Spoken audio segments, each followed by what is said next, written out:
Hello friends, இன்றைக்கி நம்ம பார்க்க போகிறது Japanese anime சீரிஸான Overlord season 3 episode 8 தான் இன்னைக்குள்ள வீடியோவில் பார்க்க போகிறோம். எப்போவும் சொல்கிற அதே டைலாக் தான். உங்களுக்கு இந்த வீடியோ பிடிச்சிருந்தது அப்படின்னா லைக் பண்ணிட்டு அப்படி மறக்காமல் நம்ம சேனலை சப்ஸ்கிரைப் பண்ணிருங்க. இந்த எபிசோட பார்த்த உடனே எந்த ஒரு விஷயத்தையும் முடிவு பண்ணாமல் கடைசி வரைக்கும் கொஞ்சம் பொறுமையாக பாருங்கள். கடைசியில் உங்ககிட்ட ஒரு விஷயம் சொல்ல வேண்டியது இருக்குது. அதுக்கு முன்னாடி நம்ம வளவலன்னு பேசிகிட்டு இருக்காம இன்னைக்குள்ள கதைக்குள்ளே போக ஆரம்பிக்கலாம். இன்றைக்கி நம்ம பார்க்க போகிறது Overlord season 3 episode 8. Ladies and gentlemen, இன்னைக்கு போட்டிக்கு வந்திருக்கிறது இந்த 4 முட்டா பசங்களை. இவங்களை எதிர்த்து சண்டை போட போறது அண்டட் கிங்கான லார்ட் ஐன் சோல்கோன் அண்ட் அவர் கூட லேடி ஆல்பர்டோவா வந்திருக்காங்க அப்படின்னு சொல்லி ஆரா கமெண்ட்ரி பண்றா. இது எல்லாமே என்னோட தப்பு தான் அப்படின்னு சொல்லிட்டு ஆர்சி சொல்லவும், நாங்களும் பணத்துக்கு ஆசைப்பட்டு தானே வந்தோம் அப்படின்னு சொல்லிட்டு மற்றவங்களும் பேசுறாங்க. நான் வேணா பேசி பார்க்குறேன் அப்படின்னு சொல்லிட்டு அந்த லீடர் சொல்றான். உங்க இடத்துக்குள்ள நாங்கள் அத்துமீறி வந்ததுக்கு என்ன மன்னிச்சிருங்க லார்ட் ஐன் சோல் கோன் அப்படின்னு நம்ம ஹீரோ சொல்லுவோம். லார்ட் ஐன் சோல் கோன், எங்களை மன்னிச்சிருங்க அப்படின்னு சொல்லி அவன் சொல்றான். உன்னோட சாப்பாட்டில் ஒரு பூச்சி விழுந்துருச்சுன்னா அந்த பூச்சிக்கிட்ட எடுத்து நீ பேரம் பேசிட்டு இருப்பியா? அந்த பூச்சிக்கு வேணா மூளை இல்லாம இருக்கலாம், ஆனா உனக்கு மூளை இருக்குல்ல, நீ தெரிஞ்சுதானே இந்த இடத்துல பேராசை பிடிச்சி வந்த அப்படின்னு நம்ம ஹீரோ கேட்கறான். என் இடத்துக்குள்ள அத்துமீறி வந்தது தப்பு அப்படின்னு நம்ம ஹீரோ சொல்லுவோம். இல்ல, நாங்க ஒருத்தர் சொல்லி தான் வந்தோம் அப்படின்னு சொல்லி அவன் சொல்றான். என்ன தவிர இந்த இடத்துக்கு வரதுக்கு பெர்மிஷன் கொடுக்க வேற யாருக்கும் அதிகாரமே இல்ல, பரவாயில்ல இருந்தாலும் சொல்ல உன்னோட கதையை கேட்போம் அப்படின்னு நம்ம ஹீரோ சொல்லுவோம். ஒருத்தர் எங்களை இந்த இடத்துக்கு போக சொன்னாரு, அதனால தான் நாங்க வந்தோம் அப்படின்னு சொல்லிட்டு அவன் சொல்றான். ஒருவேளை அது நம்ம ஃப்ரெண்ட்ஸா இருக்குமா அப்படின்னு நம்ம ஹீரோ நினைச்சிட்டு, நீ மட்டும் போய் சொல்றேன்னு தெரிஞ்சதுன்னா அவ்வளவுதான் சொல்லவும். இல்ல, நான் உண்மையை தான் சொல்றேன் அப்படின்னு அவன் சொல்றான். அவன் பார்க்க எப்படி இருந்தான்னு நம்ம ஹீரோ கேட்கவும், அவர் ரொம்ப பளபளன்னு ஷைனியா ஒரு ஆர்மர் போட்டிருந்தாரு அப்படின்னு சொல்லி அவன் சொல்றான். சரி, அவன் உன்கிட்ட என்ன சொன்னா, எக்ஸாக்டா என்ன சொன்னாங்கிறத என்கிட்ட சொல்லு அப்படின்னு நம்ம ஹீரோ சொல்லுவோம். அப்படின்னா எங்களை உயிரோட விட்டுருவீங்களா அப்படின்னு சொல்லி அவன் கேட்கறான். உண்மையா இருந்துச்சுன்னா கண்டிப்பா உயிரோட விடுறான் அப்படின்னு நம்ம ஹீரோ சொல்றான். கிரேட் டாம்ப் ஆஃப் நாஸ்ரிக்ல போய் ஐன்ஸை மீட் பண்ணு அப்படின்னு அவர் சொன்னாரு அப்படின்னு சொல்லவும், ஓ ஐன்ஸ்னு மென்ஷன் பண்ணானா, நீ நல்லாவே போய் சொல்ற. நான் கூட ஒரு செகண்ட் என்னோட ஃப்ரெண்ட்ஸா தான் இருக்குமோன்னு சொல்லி ஆசையை வளர்த்துக்கிட்ட. என்ன தைரியம் இருந்தா என்னோட ஃப்ரெண்ட்ஸோட அந்த மெமரிஸை நீ இன்சல்ட் பண்ற மாதிரி இப்படி போய் சொல்லுவ அப்படின்னு சொல்லி நம்ம ஹீரோ செம டென்ஷன் ஆகிறான். அந்த கிரீன் கலர் ஃபோர்ஸ் அவனை காம் டவுன் பண்ணுது.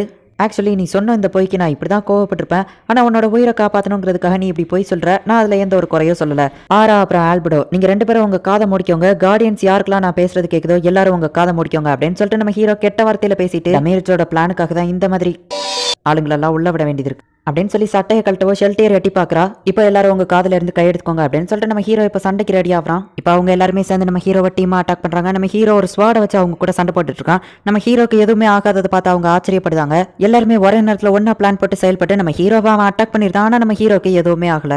நீங்க டீமா சேர்ந்து சூப்பரா ஒர்க் பண்றீங்க, ஆனா இது எனக்கு கொஞ்சம் பிரச்சனையா இருக்கு, அதனால முடிஞ்சா இப்போ என்ன அட்டாக் பண்ணுங்க அப்படின்னு நம்ம ஹீரோ சொல்றான். ஒருவேளை இவன் மேஜிக் யூஸரா இருப்பானா அப்படின்னு அந்த மீனா கேட்கவும், அதுக்கு வாய்ப்பு இல்லை, இவன் ஸ்வாட் ஸ்கில்ல தான் பெஸ்டா இருக்கான் அப்படின்னு சொல்லிட்டு அவங்க சொல்றாங்க. ஆர்ஷி அவளோட கண்ணை யூஸ் பண்ணி அவன் மேஜிக் யூஸர் இல்ல அப்படின்னு சொல்றா. எதை வச்சு நீ என்கிட்ட சொல்ற? உன்கிட்ட டிடெக்ஷன் மேஜிக் இருக்கா? இப்போ என்ன செக் பண்ணிட்டு சொல்லு அப்படின்னு நம்ம ஹீரோ ஒரு ரிங்க கலட்டுறான். அவ அப்படியே வாமிட் எடுக்கிறா. கைஸ், இங்க இருந்து ஓடிருங்க, இவ்வளோ பவர்ஃபுல்லான ஒரு பவரை நான் பார்த்ததே இல்லை. இவன் சொன்ன மாதிரியே நம்மள பூச்சிங்களை நசுக்கிற மாதிரி நசுக்கிடுவான் அப்படின்னு சொல்லிட்டு அவ பயப்படுறா. இவன் அவனோட ஸ்ட்ராட்டஜியை மாத்திருக்கான்னா கண்டிப்பா இவனுக்கும் ஒரு வீக்னஸ் இருக்கும், கண்டிப்பா நம்மளால இவனை தோக்கடிக்க முடியும் அப்படின்னு சொல்லி அவங்க ட்ரை பண்றாங்க. நம்ம ஹீரோ டெத் பாரசைட் அப்படிங்கிற ஒரு மேஜிக்கை கையில வச்சுட்டு, யாரை ஃபர்ஸ்ட் அட்டாக் பண்ணலாம், நீ தான் என்ன அட்டாக் பண்ணிருக்க, நீ தான் அப்படின்னு சொல்லி அந்த எல்ஃப் பண்ண அட்டாக் பண்ண போகவும், அவன் மேல கை வைக்கணும்னா என்ன தாண்டி தான் போனோம் அப்படின்னு சொல்லிட்டு ஃபுல் எபிலிட்டி மேஜிக்கை யூஸ் பண்ணி இவன் அட்டாக் பண்றான். உன்னோட சாதாரண ஸ்வாடால என் மேல ஒரு சின்ன கீரலை கூட போட முடியாது, அந்த லெவலுக்கு நீ தகுதியானவ இல்ல, ஓ மேலேயே ஃபர்ஸ்ட் நான் அதை யூஸ் பண்றேன் அப்படின்னு சொல்லி நம்ம ஹீரோ அவன் மேல டெத் பாரசைட்டை யூஸ் பண்றான். அவன் அப்படியே மயங்கி விழவும், இந்த சின்ன ஸ்பெல்ல கூட உன்னால தாக்கு பிடிக்க முடியல அப்படின்னு நம்ம ஹீரோ கேட்கவும், அவன் ஃபர்ஸ்ட் என்ன தானே அட்டாக் பண்ண வந்தான், நீ உண்மையிலேயே ஒரு முட்டாள் அப்படின்னு சொல்லி மீனா திட்டவும், அவன் உன்னை காப்பாத்துறதுக்காக தான் ட்ரை பண்ணா, அவனுக்கு கொஞ்சமாச்சும் மரியாதை கூட அப்படின்னு நம்ம ஹீரோ சொல்லவும், ஆமா அது எனக்கு தெரியும், உன்ன மாதிரியே இவனும் ஒரு முட்டாள் தான், அதனாலதான் இந்த முட்டாள் கிட்ட இருந்து காப்பாத்துறேன்னு சொல்லிட்டு இந்த முட்டாள் வந்து மாட்டிக்கிட்டு, ஹே ஆர்ஷே, நீ இங்க இருந்து தப்பிச்சு போயிரு, உன்னோட சிஸ்டரை போய் பாத்துக்கோ, நாங்க 2 பேரும் இவனை சமாளிச்சுக்கிட்டோம் அப்படின்னு சொல்லிட்டு அவ சொல்றா. இல்ல, உங்களை தனியா விட்டுட்டு போக மாட்டேன் அப்படின்னு அவ சொல்றா.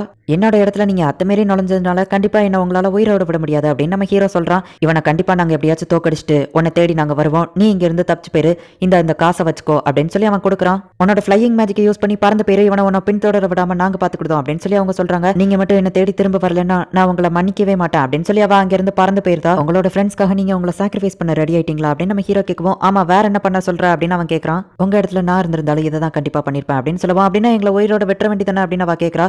கண்டிப்பா என்னால உயிரோட விட முடியாது, வேணா நான் இன்னொரு ஹெல்ப் பண்றேன் அப்படின்னு சொல்லிட்டு ஷெல்டியரை கூப்பிட்டு, அந்த பொண்ணோட மனசுல வாழணுங்கிற ஆசையை இல்லாத அளவுக்கு பண்ணிரு, அவளால இங்க இருந்து தப்பிச்சு போக முடியாது அப்படிங்கறத அவளுக்கு தெரிய வச்சுட்டு அவளை வழி இல்லாம கொன்று அப்படின்னு சொல்லி நம்ம ஹீரோ ஷெல்டியரை அனுப்பி வைக்கிறான். இதுதான் உங்க ஊர்ல விடுதலை பண்றதா அப்படின்னு கேட்கவும், சாவுதான் என்ன பொறுத்த அளவு விடுதலை பண்றது அப்படின்னு நம்ம ஹீரோ சொல்றான். இப்போ அவங்க அட்டாக் பண்ண ஆரம்பிக்கிறாங்க. இப்போ அந்த பொண்ணு அப்படியே பறந்து அந்த இடத்துல இருந்து போயிட்டு இருக்கா. அவளுக்கு கொஞ்சம் டயர்டா இருக்கு. உடனே கீழே ஒரு இடத்துல போய் ரெஸ்ட் எடுக்கிறா. அவங்க யாரும் என்ன ஃபாலோ பண்ணல அப்படின்னு சொல்லி அவ கண்ணை மூடுறா. திறந்து பார்த்தா ஷெல்டியர் அந்த இடத்துல இருக்கா. இப்ப எல்லாருமே பயத்துல உறைஞ்சு போய் இருக்காங்க.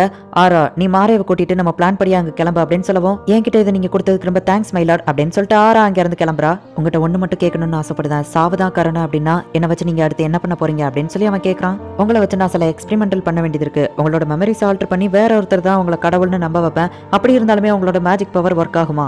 இந்த மாதிரி நிறைய டவுட்ஸ் எனக்கு இருக்கு. இந்த உலகத்துக்கு மேஜிக் பவருக்கு சோர்ஸ் எங்க இருந்து வருது? இந்த மாதிரி விஷயங்கள் எல்லாம் தெரிஞ்சுட்டு நாசரிக்க நான் பவர்ஃபுல்லா மாத்தணும். ஏன்னா இந்த உலகத்துல நான் ஒருத்த மட்டும் ஸ்ட்ராங்கானவன் இல்ல அப்படின்னு நம்ம ஹீரோ சொல்றான். ஆர்ஷி எஸ்கேப் ஆகி போகும். ஒரு செவுத்துல போய் முட்டுறா. இது என்ன பேரியரா அப்படின்னு சொல்லி அவ கேட்கவும், இல்ல இது ஒரு செவர் தான். நீனா அந்த இடத்துக்குள்ள தான் 6th ஃப்ளோர்ல இருக்க. இது ஒரு அண்டர் கிரவுண்ட் ஏரியா தான் அப்படின்னு சொல்லி ஷெல்டியர் சொல்றா. நான் இந்த இடத்துல இருந்து இன்னும் வெளியவே போகல, என்னால தப்பிக்க முடியாது அப்படிதானு கேட்டுட்டு ஷெல்டியர் அவ அட்டாக் பண்றா. ஷெல்டியர் ஈஸியா அவளை தடுத்துட்டு, லார்ட் ஐன்ஸ் ரொம்பவும் நல்லவர், அதனாலதான் உன்னை வலிக்காம கொள்ள சொல்லியிருக்காரு. நீ சாகும்போது எந்த ஒரு விஷயத்துக்காகவும் வருத்தப்பட மாட்டேன் அப்படின்னு சொல்லிட்டு ஷெல்டியர் வந்துட்டு அவளோட டீமன் ஃபார்முக்கு மாறுதா. எல்லாமே நல்லபடியா பிளான் பண்ணி வச்சிருக்க ஆல்பர்டோ, உன்னை நினைச்சு எனக்கு பெருமையா இருக்கு அப்படின்னு சொல்லி நம்ம ஹீரோ அவளை பாராட்டுறான். மைலார்டு, எரிக்கிறதுக்கு கோல் கம்மியா இருக்குன்னு சொன்னாங்க, அதனால அந்த ஆம்பளைங்க 2 பேரையும் எரிக்கிறதுக்காக கொடுத்துட்டேன். அந்த எல்ஃபோட வோக்கல் கடை நான் எடுத்துக்கிட்டேன் அப்படின்னு சொல்லிட்டு இன்ட்டுமா அந்த எல்ஃப் மாதிரி தான் பேசிட்டு இருக்கா அப்படின்னு சொல்லிட்டு அவளோட பாடி பார்ட்ஸ் எல்லாத்தையும் தனித்தனியா வேற விஷயத்துக்கு யூஸ் பண்ணிட்டு இருக்குது அவள் லிஸ்ட் போடுறா. ஒரு ஹண்டர் எப்பவுமே தான் வேட்டையாடினதை எப்பவும் முழுசா யூஸ் பண்ணுவான், ஒரு பார்ட்டை கூட வேஸ்ட் பண்ண மாட்டான் அப்படின்னு நம்ம ஹீரோ சொல்றான். இங்க ஆர்ஷேவோட சிஸ்டர்ஸ் வந்துட்டு அவளுக்காக வெயிட் பண்ணிட்டு இருக்காங்க. சிஸ்டர் வந்ததுக்கு அப்புறமா அவ கூட சேர்ந்து நான் தூங்குவேன், அவ கூட சேர்ந்து நான் குளிப்பேன் அப்படின்னு சொல்லி 2 பேரும் மாறி மாறி பேசிட்டு இருக்காங்க. அப்படியே பேசி ஜாலியா சிரிச்சுட்டு அக்கா சீக்கிரம் வந்தா நல்லா இருக்கும் அப்படின்னு சொல்லி அவங்க சொல்றாங்க. ஆனா அவங்களுக்கு தெரியாதா அவங்க சிஸ்டர் இறந்து போயிட்டான்னு. எனது நம்ம ஆளுங்க எல்லாரும் இறந்து போயிட்டாங்களா அப்படின்னு சொல்லி அந்த கிங் வருத்தப்பட்டு இருக்கான். கிட்டத்தட்ட 6 தலைமுறையா உன்னோட முன்னோர்கள் காலத்துல இருந்து உன்னோட காலம் வரைக்கும் எனக்கு தெரிஞ்ச எல்லா விஷயங்களையும் நான் உனக்கு கத்து கொடுத்துருக்கேன். நீ ஒரு நல்ல ராஜாவா மாற வாய்ப்பு இருக்கு. ஆனா அப்படின்னு அந்த கிழமை யோசிச்சுட்டு இருக்கும்போது என்னாச்சு அப்படின்னு சொல்லி அவன் கேட்கறான். ஒன்னும் இல்ல, நான் சில விஷயங்களை யோசிச்சுட்டு இருந்தேன் அப்படின்னு அந்த கிழமை சொல்றான். அந்த ஐன்சோல் கோனோட இடத்துக்கு போன யாருமே திரும்ப வரல. ஆனா இதுக்கு என்கிட்ட வேற ஒரு பிளான் இருக்கு அப்படின்னு சொல்லிட்டு அந்த ராஜா சொல்றான். அப்ப பார்த்தா திடீர்னு அந்த இடத்துல ஒரு பெரிய பிளாஸ்ட் மாதிரி ஒரு சவுண்ட் கேக்குது. என்னாச்சு, எதிரிங்க யாராச்சும் நம்மள அட்டாக் பண்றாங்களா அப்படின்னு அந்த ராஜா பயப்படுறான். ஒரு டிராகன் இங்க வந்திருக்குன்னு ஒரு சோல்ஜர் வந்து சொல்றான். இது இராந்தல் கிங்டம்ல இருந்து வந்திருக்கான்னு கேட்கவும், இந்த மாதிரி ஒரு டிராகனை நான் என் வாழ்க்கையில பார்த்ததே இல்ல அப்படின்னு சொல்லி அந்த வயசானவன் சொல்றான். ராஜா எதுக்கும் ஜாக்கிரதையா இருங்க அப்படின்னு ஒரு சோல்ஜர் வந்து சொல்லுவோம். இது என்னோட கோட்டை அப்படின்னு அந்த ராஜா கொஞ்சம் திமிரா சொல்றான். என்னோட பேரு ஆரா, லார்ட் ஐன்ஸ் சார்பா நான் இங்க வந்திருக்கேன். லார்ட் ஐன்ஸோட இடத்துல உங்க ஆளுங்க நீங்க அனுப்புனதா அத்தமீறி நுழைஞ்சிருக்காங்க. லார்ட் ஐன்ஸ் ரொம்பவோ கோவமா இருக்காரு. அவர்கிட்ட நீங்க மட்டும் மன்னிப்பு கேட்கலன்னா இந்த கிங்டமையே எரிச்சிருவாரு.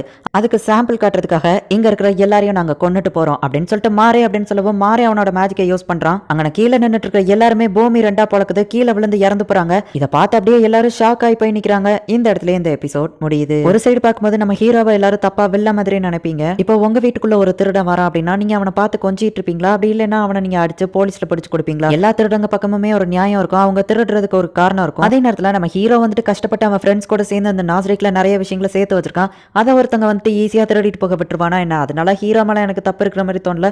உங்களுக்கு என்ன தோணுச்சு அப்படிங்கறத முடிஞ்சா கமெண்ட்ல சொல்லுங்க. அப்புறமா அந்த கிங்டம்ல வந்துட்டு ஜஸ்ட் அந்த ராஜாவை மன்னிப்பு கேட்கறதுக்காக தான் நம்ம ஹீரோ கிட்ட வர சொல்றாங்க. என்ன நடக்க போகுது அப்படிங்கறத நெக்ஸ்ட் எபிசோட்ல பார்த்து தெரிஞ்சுக்கோங்க. அண்ட் உங்களுக்கு இந்த வீடியோ பிடிச்சிருந்தது அப்படின்னா லைக் பண்ணிட்டு அப்படி மறக்காம நம்ம சேனலை சப்ஸ்கிரைப் பண்ணிருங்க. Thank you for watching. Bye guys. Next episode la meet பண்ணலாம்.